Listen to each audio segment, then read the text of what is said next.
Bueno, estamos aquí iniciando una nueva emisión de Discrepadores. En esta ocasión se trata de un Discrepadores un tanto especial, ya que lo quise dedicar a una recomendación sobre un par de eventos que me parece importante que los conozcan, porque son interesantes. Se trata de un par de programas que está llevando a cabo el Instituto Nacional de Bellas Artes, eh, con la intención de motivar la literatura. Se trata de lecturas en voz alta, llevadas a cabo por actrices y actores de renombre, por decirlo de alguna manera. Entonces, esta situación o esta característica creo que llama a que la gente se anime a ir a escuchar a que estos personajes nos lean, estas personalidades lean en voz alta. Además leen textos pues interesantes e importantes y reconocidos. Eh, la lectura en voz alta, bueno, el programa como tal se llama Leo Luego Existo, y así lo pueden ustedes buscar en Facebook o en Internet para que se informen sobre qué se va a leer próximamente. Se llevan a cabo los últimos domingos de cada mes en Bellas Artes, en la sala Manuel M. Ponce, y la entrada es libre. Hay otro programa que está dedicado, que también es de lectura en voz alta, pero que está dedicado a los niños, que se llama ¿Quieres que te lo lea otra vez? Y estas lecturas se llevan a cabo los últimos sábados de cada mes. Entonces ahí está el dato para que ustedes lo revisen en internet y se lancen a Bellas Artes, a la sala Manuel M. Ponce. Es entrada gratuita y pues yo creo que no hay ningún pretexto, al contrario, yo creo que hay que aprovechar este tipo de proyectos o de, de eventos para pues acercarnos a la literatura y acercar a los jóvenes, a los niños y en general todas las personas. Entonces ahí está el dato. En esta ocasión yo quise compartirles una lectura a la que yo asistí el fin de semana. Es una lectura que hizo la actriz Luisa Huertas de un texto de Paco Ignacio Taibo II. El texto es Arcángeles, 12 historias de revolucionarios herejes del siglo XX. Un texto que ya nos habían recomendado aquí en Discrepadores, pero que ahora pues les voy a compartir esta lectura que hace esta actriz mexicana sobre uno de los cuentos o una de las historias de revolucionarios de Paco Ignacio Taibo. Se trata de la historia de una mujer que participó en la Revolución de Octubre de 1917 en Rusia, y pues que está interesante, y es también como para mostrarles un poco lo que se lleva a cabo, lo que está llevando a cabo el INBA, y que me parece pues que debemos de aprovechar para visitar el Palacio de Bellas Artes, escuchar un poco de literatura, ver los murales hermosos que hay en el palacio, y darse una vueltita por el centro, chacharear, comprar libros, etcétera. Entonces ahí les dejo el dato y les dejo con la voz de Luisa Huertas, que nos lee el texto de Paco Ignacio Taibo II. Así es. Larissa Reisner, las historias que cuentas, las historias que me gustaría contar. La versión que me gustaría escribir diría que, siendo hija de un profesor, un académico socialdemócrata, la niña nació un 1 de mayo. Fue en Lublin, en la colonia rusa, en 1892. El compañero de sus últimos días de vida, Karl Radek, contaría que su paso por la secundaria fue una verdadera agonía. ¿Dónde está el diario de aquella adolescente que parecía ya haber aprendido que escribir era la vida? Que se escribía no solo para contar,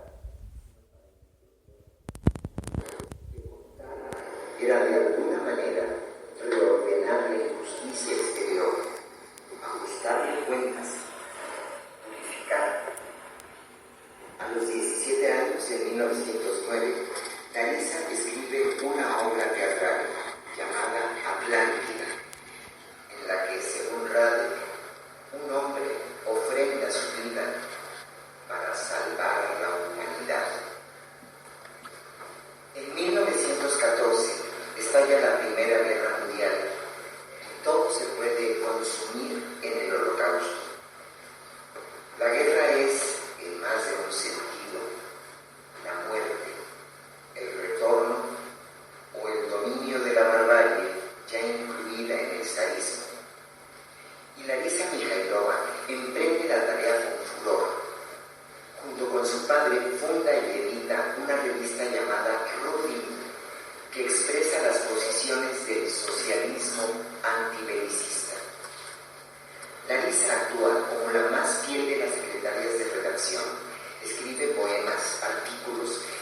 gusta la correspondencia, entra en debates con socialdemócratas que han sucumbido al patrioterismo guerrero, lleva la contabilidad, pone los paquetes en el correo, anima, agita. La revista es inicialmente aceptada con reservas por la policía, luego será censurada. Tras haber pasado varias veces por la casa de empeño, los Reisner se ven obligados a culminar la aventura editorial. Pero, cuidado.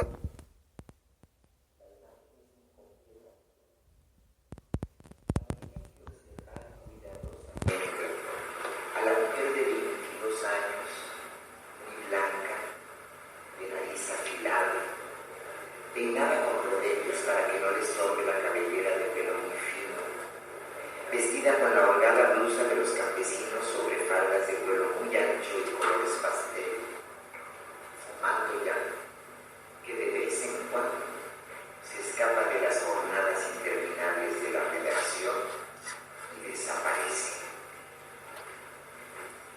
La joven comienza a trabajar en los círculos obreros de las organizaciones de la izquierda socialdemócrata.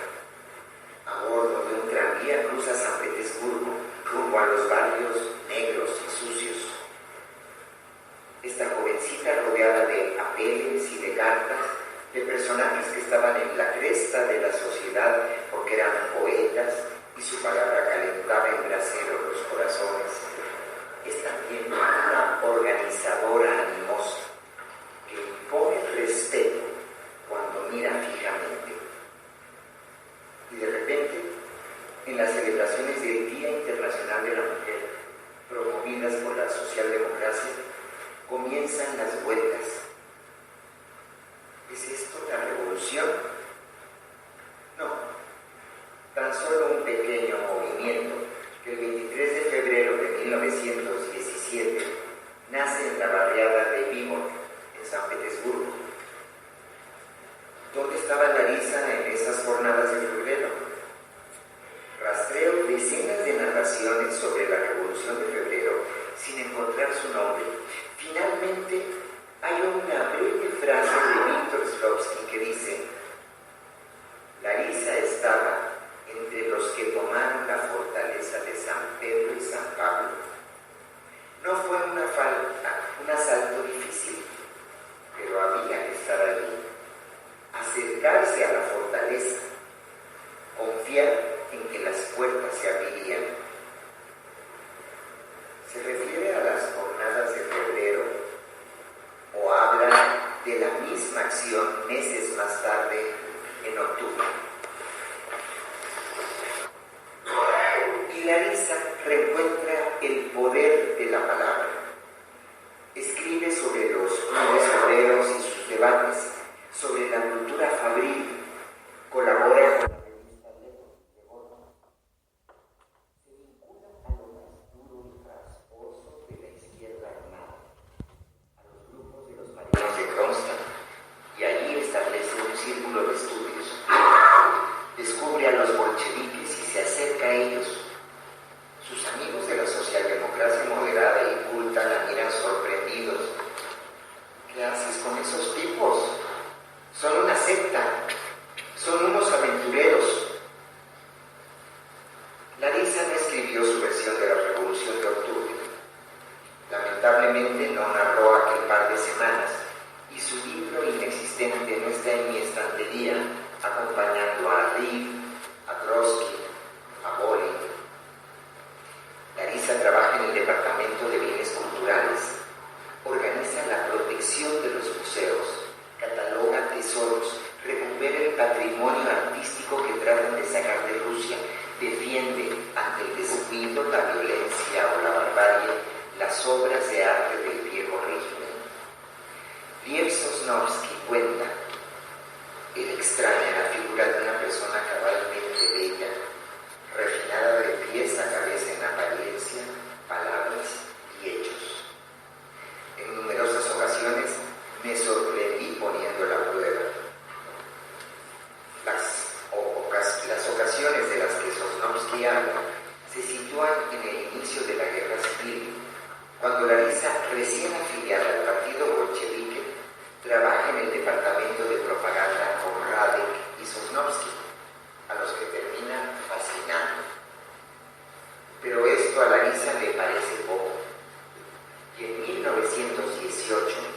se incorpora al Ejército Rojo. Larisa se ha casado con el que será su compañero de armas, Fyodor Raskolnikov, un personaje singular, apenas unos meses mayor que ella, estudiante pobre nacido en las afueras de San Petersburgo. Ha pasado por las cárceles zaristas y las clandestinidades. En la Revolución de Febrero fue el organizador del Soviet de los Marineros de Kronstadt.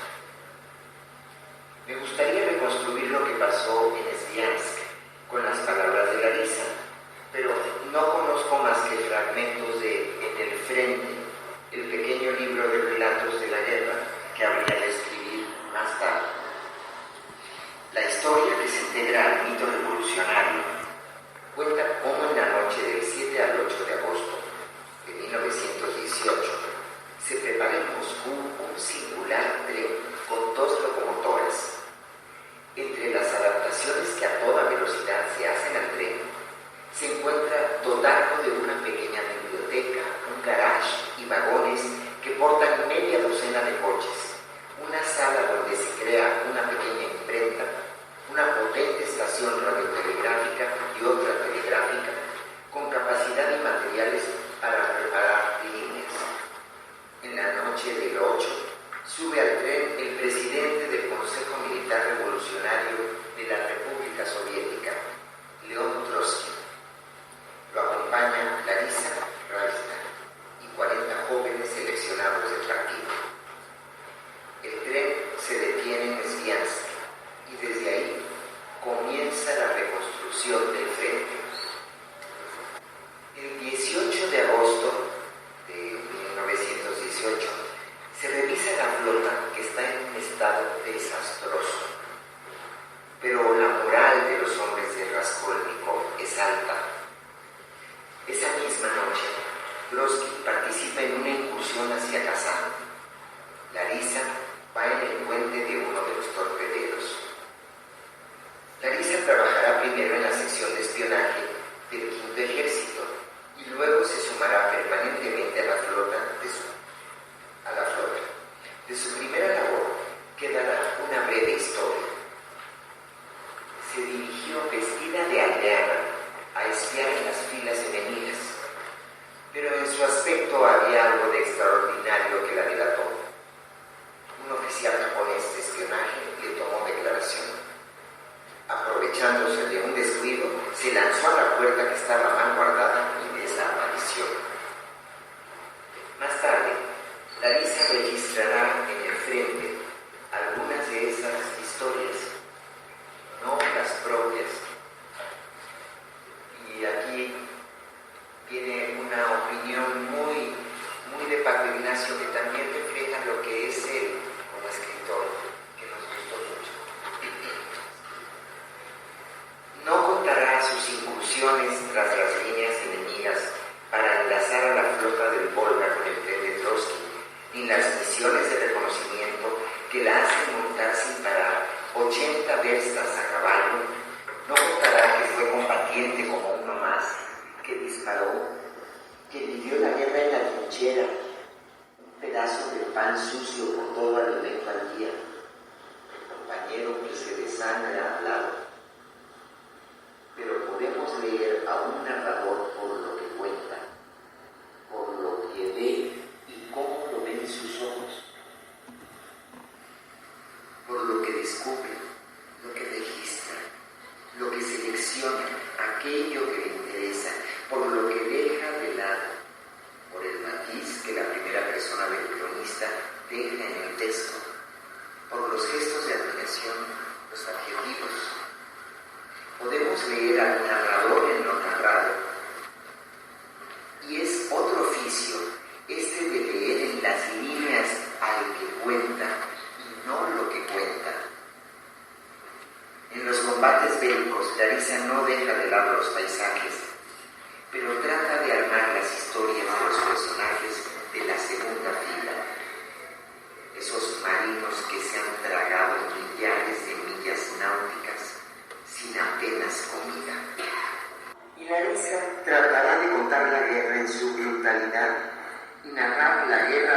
revolucionaria como ella la está viendo desde su puesto en el combate, llena de admiración por personajes que se sobreponen a los miedos, porque están construyendo algo que ni siquiera cabe en la imaginación.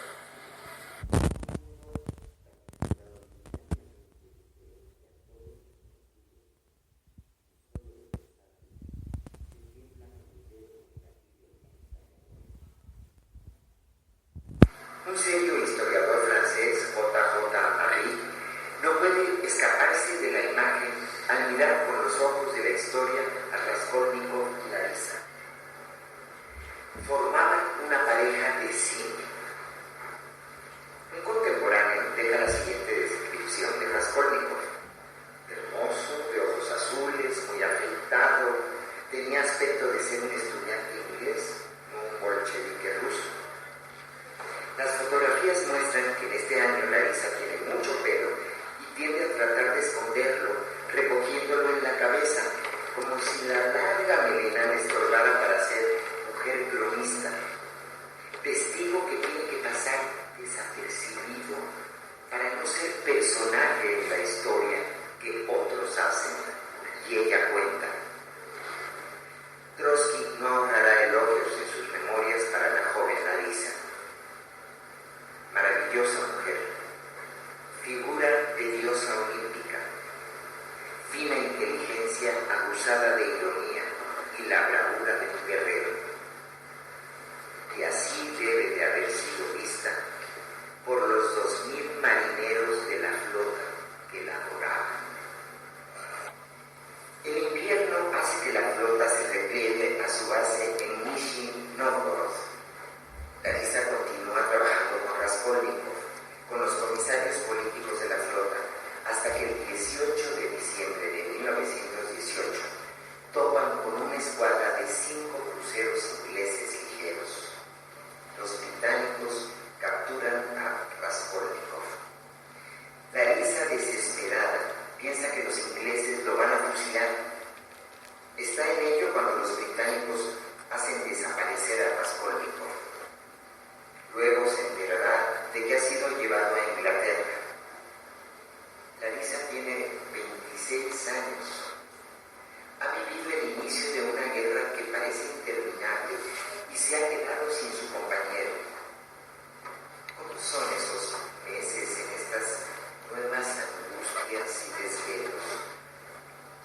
¿Cómo se vive pensando que van a fusilar al hombre del que estás enamorada? Lloran los comisarios políticos en la soledad de la noche. Encerrado en la prisión de Brixton en Londres, Raskolnikov pasará 5 meses, hasta que es canjeado por prisioneros ingleses en mayo de 1919. A su salida de la cárcel, Raskolnikov se hace cargo de la flota del Volga y emprende de inmediato la segunda campaña contra Dmitri. Larisa sube de nuevo a la cubierta de las cañoneras. Viajan combatiendo con la flota desde Astraján hasta lograr la liberación de Peninsula.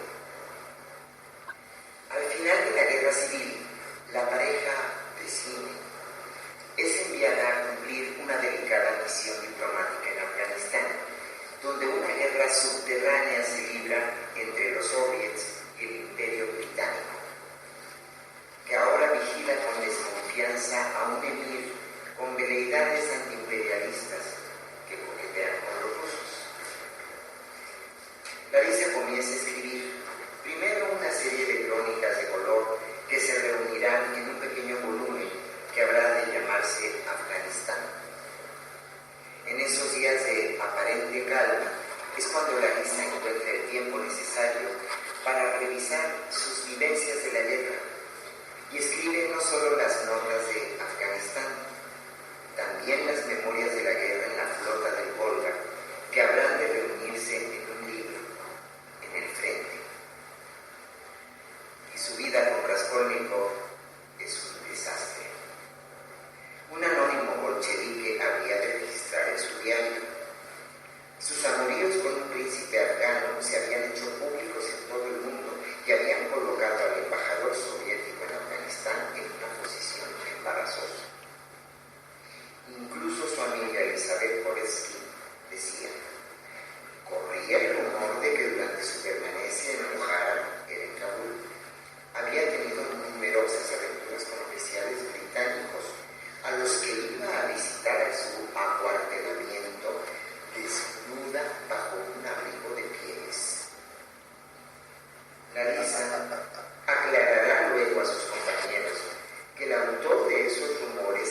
Raskolnikov, cuyos celos eran de una violencia sin límites.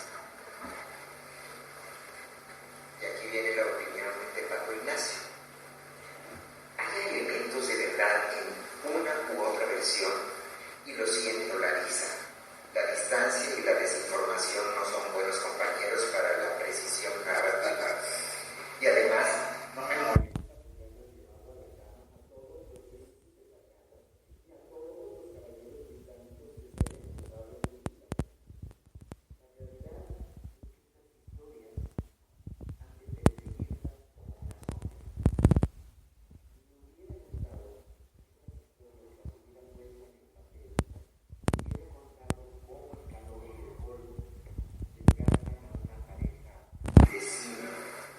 Y el aburrimiento destruye los amores.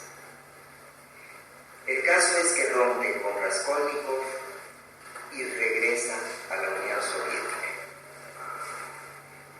En la URSS se publican los libros. Larisa muestra una visión propia y nada geográfica de la revolución y sus líderes.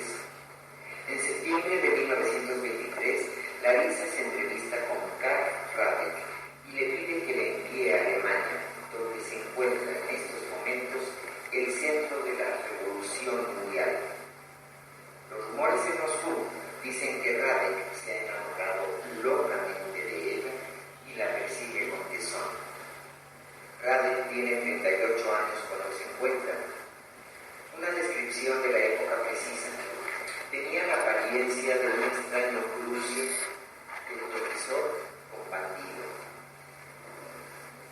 No sé si la relación entre Larisa y Radek se origina en Moscú o en Alemania, pero en los próximos años han de vivir juntos como pareja. El hecho es que ambos se encontrarán en los próximos meses en Berlín, Radek estimulando un proceso insurreccional cuyos primeros actos Larisa descubre en Dresde cuando arriba el 21 de octubre de 1923. Cuando el 24 de octubre se inicia la insurrección de Hamburgo, Larisa quiere marchar de inmediato hacia allá. Radek se lo impide. No solo es extranjera, sino soviética, y se encuentra ilegal en el país. Larisa en Berlín lleva vida clandestina. Camina, observa, visita el Reichstag. Hace un retrato desesperado de la miseria urbana, la brutal inflación, las muertes por hambre, el desempleo. Asiste a mítines y manifestaciones. Producto de este mes, surgen 4 reportajes que cobrarán más tarde la forma de un folleto. Berlín, octubre de 1923. Su prosa se afina. Combina el análisis político, muy a la manera de Trotsky, con las habilidades de la descripción naturalista de Solá, el sentido del humor, la creación de micropersonajes, la revelación de atmósferas, y es dura, ortodoxamente dura. Finalmente Larisa no resiste y viaja hacia Hamburgo. Camina por las calles, observa el mundo industrial y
y bajo su pluma se vuelve apasionante. El libro será escrito en Leningrado, donde vive con Radek, que ha sido excluido de la dirección de la Internacional Comunista, responsabilizado por el fracaso de la Revolución Alemana. A mediados del 24 retorna a Moscú. Luego viajará nuevamente a Alemania y escribirá En el país de Hindenburg, una reseña de color del capitalismo, con una visión esperpéntica, tocada a veces de surrealismo. En 1926 cae enferma de tifus. Su condición física no es buena. Está minada por las viejas fiebres de malaria que había adquirido en Afganistán. Su enfermedad se produce en el momento del ascenso de la derecha en el partido. Stalin y Bukharin comienzan a construir el aparato burocrático que se convertirá poco después en el instrumento de la represión contra su propio partido. La enfermedad parece ceder, comienza a reponerse, pero las fiebres retornan. Radek cuenta, hizo el voto de luchar por la vida hasta el final y solo abandonó esta lucha cuando finalmente quedó inconsciente. Muere en el sanatorio del Kremlin el 9 de noviembre de 1926 a los 34 años. Pero quizás su salida del escenario político haya sido una bendición. Sus amigos y personajes, sus esposos y camaradas, habrán de desaparecer en los próximos años, tragados por la vorágine stalinista. Larisa no estuvo allí para contarlo y para correr la suerte de sus amigos y compañeros. Y Lorenzo tratará de contar la guerra en su... Esto fue Discrepadores. Mi nombre es Xochitl. Síganos en la página de Cuarto para las 11 y en mi página personal de Siomeat para sus comentarios, sus dudas o lo que sea. Está también por ahí el hashtag Veo Gente Leyendo. Eso es todo, nos vemos, nos escuchamos para la próxima, pásenla bien. Eso fue el texto de Paco Ignacio Taibo. Adiós.